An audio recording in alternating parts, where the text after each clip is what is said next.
Seoul is a megacity. The metro area is home to 25 million people. And in the center of the city, they are squeezed into only 200 square miles, making this one of the most densely populated capitals in the world.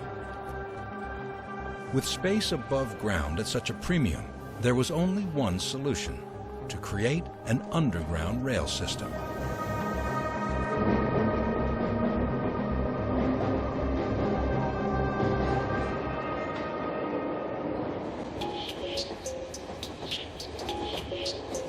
And with nearly 290 subway stations serving 2.5 billion passengers every year, it's the second largest in the world. There is very good subway network in Seoul. The total length is over 320 kilometers. In Seoul, our population is just over 10 million. So our daily traffic volume is over 13 million trips a day. We carried over 7 million daily passengers in Seoul. So subway is indispensable in our daily life.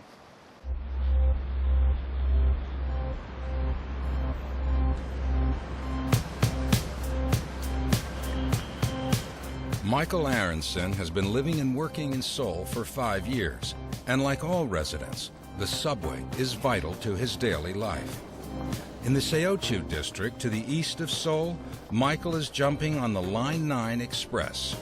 I've always loved the subway system here since literally the first time I rode on it, just because of how clean and bright and cheap and fast it is. I come from New York, and the Manhattan subway system is pretty awful in comparison. It's dark, it's dirty, it smells, it's narrow, there are lots of delays. It's not a very pleasant experience, and it's more expensive than it should be. Korea has bet heavily on a future driven by technology and the internet. So even though Michael is currently 70 feet below ground and traveling at more than 60 miles per hour, he's still connected.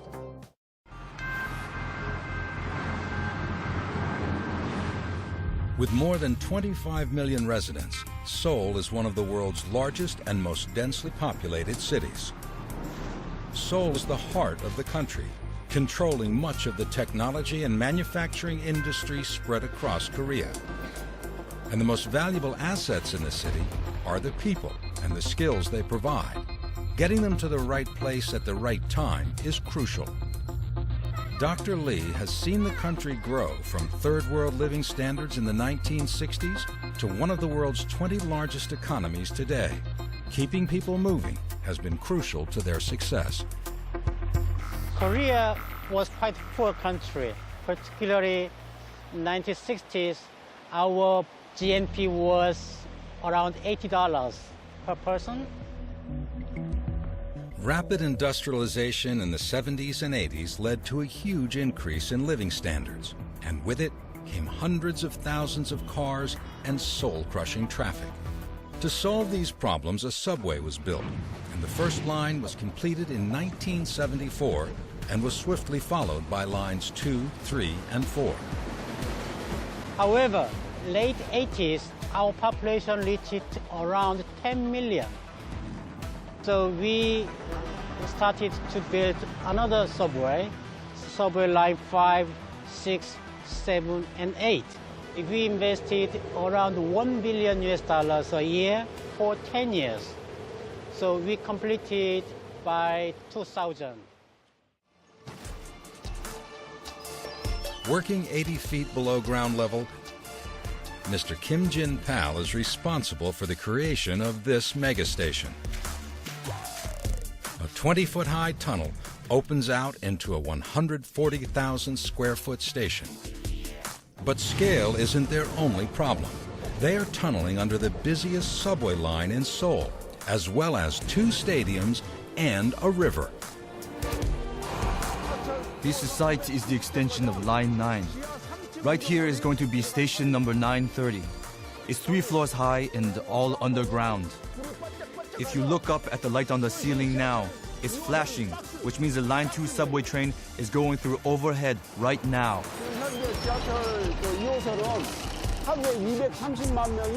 At the moment, 2,300,000 people use Line 2 every day.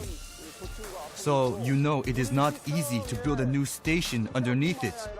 All the top executives and all the managers in the City Hall tell us that Line 2 should not be stopped. We're all stressed.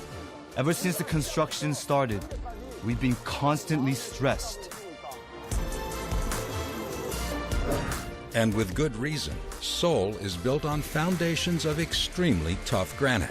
And the quickest digging system, blasting your way through. We drill into the rock and then we pack explosives into the hole it leaves behind.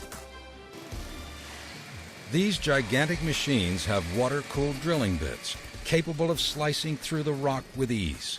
Once the machines clear out, the explosives team is sent in.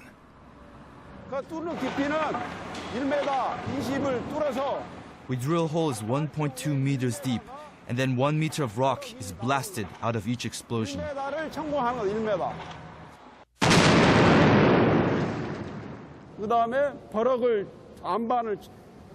That 1 meter is then piled up and taken away. Then we put up a waterproof lining and then cover it with a further 40 centimeters of concrete to finish it off. This recently sealed tunnel is almost ready. It's just missing a few final pieces.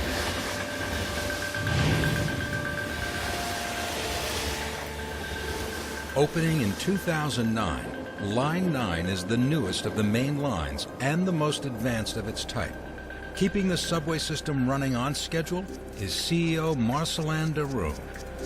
The line is 27 kilometers long with 25 stations, and we have around 400,000 passengers per day, which is one of the most overcrowdedness line in Seoul, actually. And the heart of that is the control room.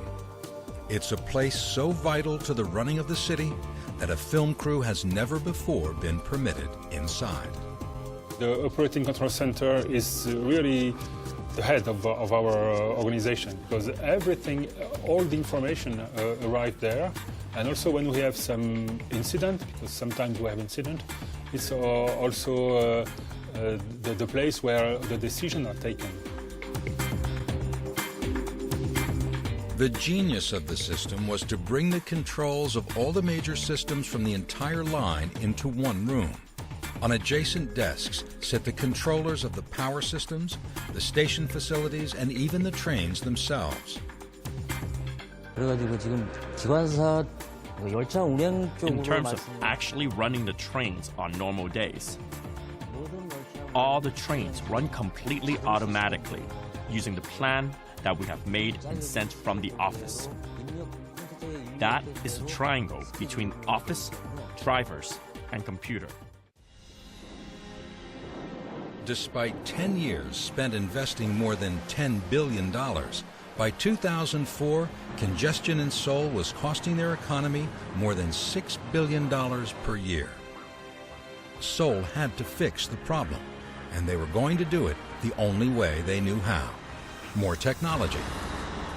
The Transit Authority installed GPS units in every bus, so each driver could see how far they were from the others, ensuring an even spread along the route.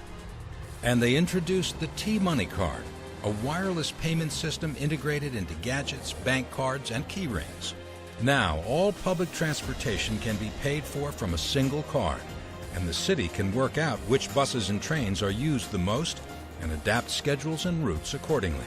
But congestion wasn't the only problem from cars. The city decided that the noise and air pollution was getting unbearable too. The covered Cheonggyecheon stream that ran through the center of the city was due for a huge facelift. But by the new millennium, Korea was rapidly moving from the dirty industrial age to a cleaner information era, and they wanted their capital city to reflect that. There was a big debate when you decide to restore this river, because you have to remove the wide road and the elevated highway to connect the city center to the outer area. everybody wants a traffic disaster. But the phantom gridlock never materialized. Seoul appeared to have done the impossible. They turned back the rising tide of the car. Everybody talk about restoration and sustainability in the city center, but we showed as actual work. So this is a new way to revitalize the major city from underground to the surface and sunshine to the underground. Bold moves have transformed the center of Seoul from another smoggy city to a paradigm of urban development.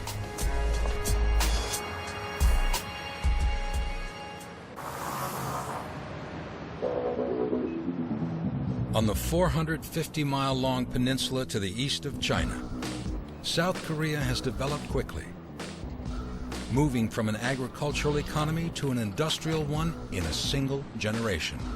They are now establishing themselves as a technology giant. And the beating heart of the new economy is the Gangnam district. But even this area south of the river is outgrowing itself, and the government decided to build Pango, a new high-tech town on the outskirts of the city. And linking it to Gangnam is a very high-tech train.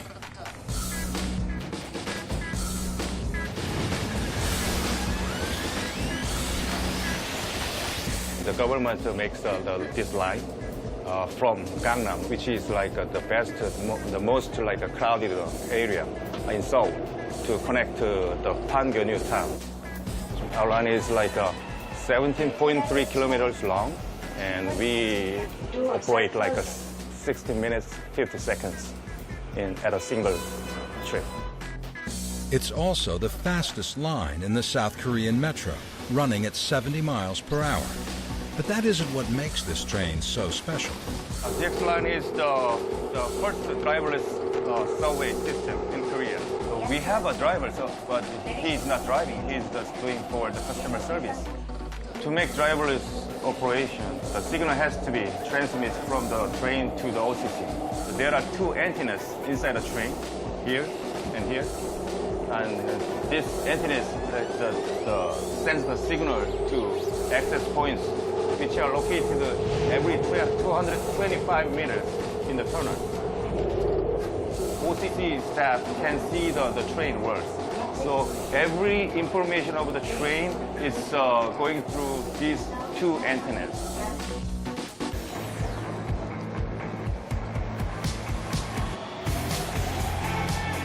Whether the future drivers will be humans or computers remains to be seen.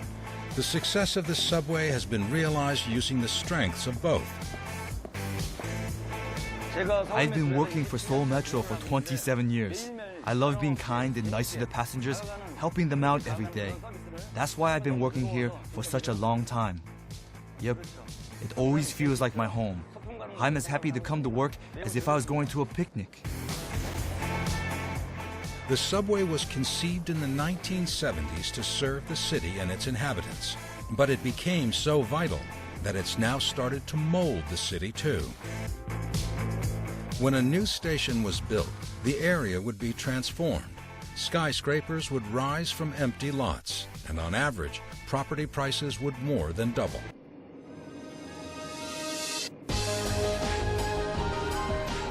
I love the subway so much that I decided to write a song about it. It goes a little something like this. I've been all around the world, ridden many a subway train, but only one so near perfect I can hardly complain.